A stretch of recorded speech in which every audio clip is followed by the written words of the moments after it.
This episode is brought to you by Progressive Insurance. Do you ever find yourself playing the budgeting game? Well, with the Name Your Price tool from Progressive, you can find options that fit your budget and potentially lower your bills. Try it at Progressive.com. Progressive Casualty Insurance Company and Affiliates. Price and coverage match limited by state law. Not available in all states. To me, abundance isn't just about what's in your pantry. It's also about how you care for yourself. That's why I appreciate Azure Well. They offer vitamins and supplements focused on purity, potency, and consistency, helping support a wellness routine built for the long haul. When you're intentional about what you put in your body, small choices add up over time. Visit AzureLivingWell.com to shop and learn more. That's AZURE livingwell.com. These products have not been evaluated by the FDA and are not intended to diagnose, treat, cure, or prevent any disease.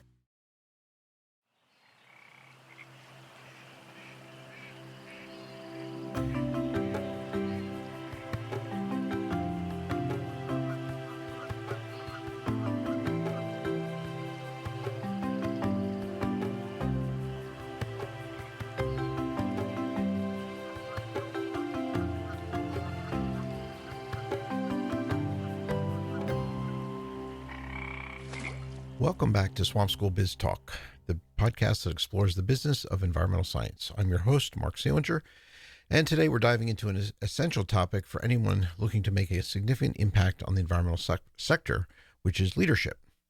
But before we get started, I just want a couple of little housekeeping things. I want to thank you for your patience on this. We had to take a couple weeks off. We were dealing with a lot of stuff involving hurricanes and cutting down trees, and a special thank you to all of our chainsaw donors. We had a lot of chainsaws. The landlord of the building we're in actually thought we were opening up a hardware store at one point. We had so much stuff coming in. But anyway, we're very appreciative of it. The people that we sent it to are very appreciative of it. So thank you very much for your donations. They were well received. So we're going to be talking about leadership. Whether you're managing a small team, overseeing large projects, or steering an entire organization, strong leadership is a key to driving lasting and meaningful change. In this episode, we'll be talking about unique challenges of leading in the environmental field, how to inspire your team, and strategies for creating a culture of dedication and resilience. So let's dive in. So leading in the environmental sector is unlike leading in any other field. We face complex, often unpredictable challenges, from regulatory hurdles and funding constraints to changing climates and urgent community needs. Our work isn't just about profits and deadlines. It's about achieving meaningful outcomes that protect ecosystems, combat climate change, and serve future generations. In this space, a leader has to balance scientific knowledge, project management, communication, and sometimes even activism.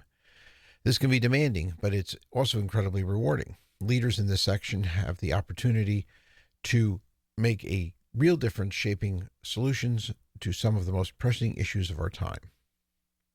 So what makes an effective leader in the environmental field? While all leaders benefit from qualities like communication and strategic thinking, environmental leaders need a few additional traits to truly be effective. First off is vision and purpose. The best leaders in this field are driven by a clear vision, whether it's restoring wetlands, advancing renewable energy, or protecting endangered species. They have a clear purpose that guides their decisions. This vision not only gives them direction, but also inspires their team to work toward a common goal. We also have to be focused on adaptability and resilience. The environmental field is often predictable, and leaders need to be flexible and resilient in the face of setbacks.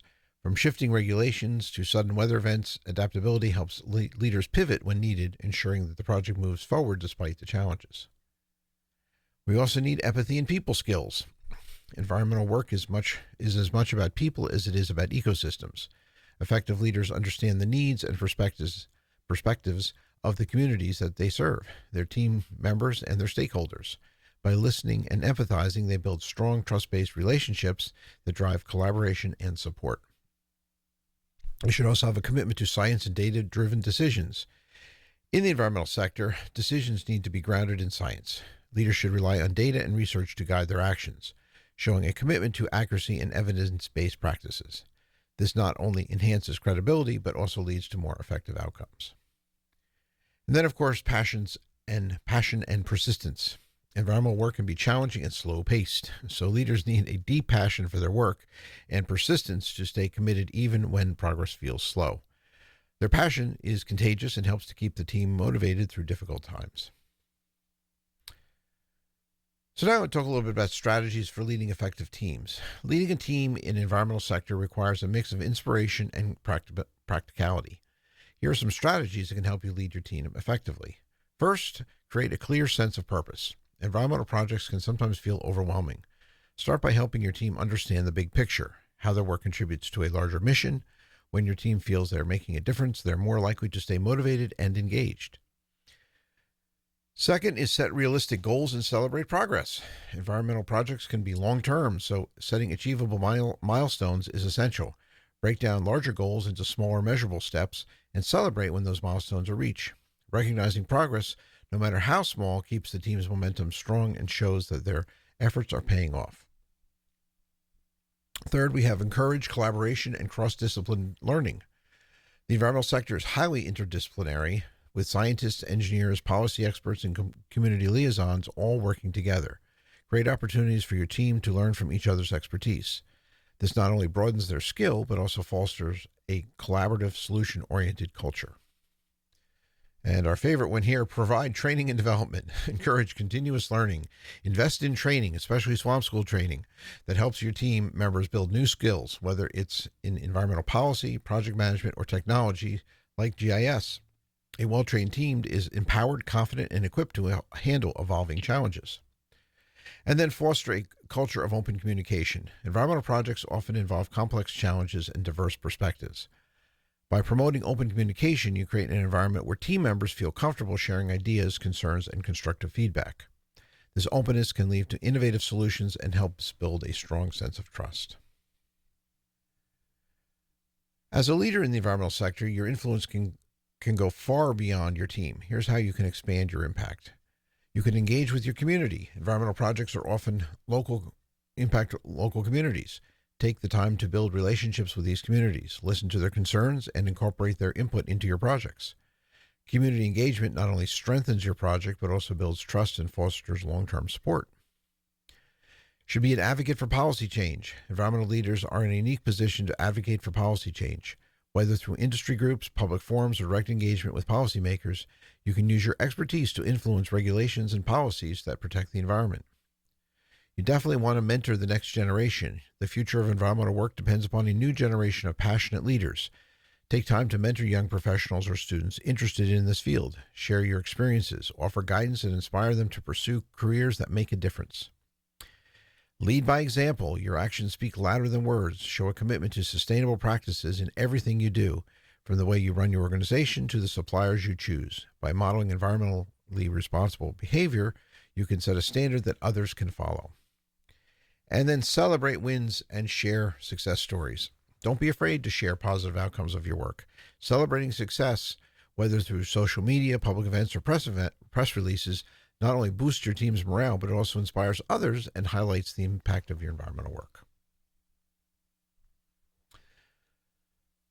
Leadership in the environmental sector is about much more than managing projects. It's about inspiring people, creating a shared vision, and driving change that lasts. By embracing qualities like adaptability, empathy, and commitment to a science, and by leading with purpose and passion, you can create a team that's ready to tackle some of the world's biggest challenges. Thanks for joining me on this episode of Swamp School BizTalk.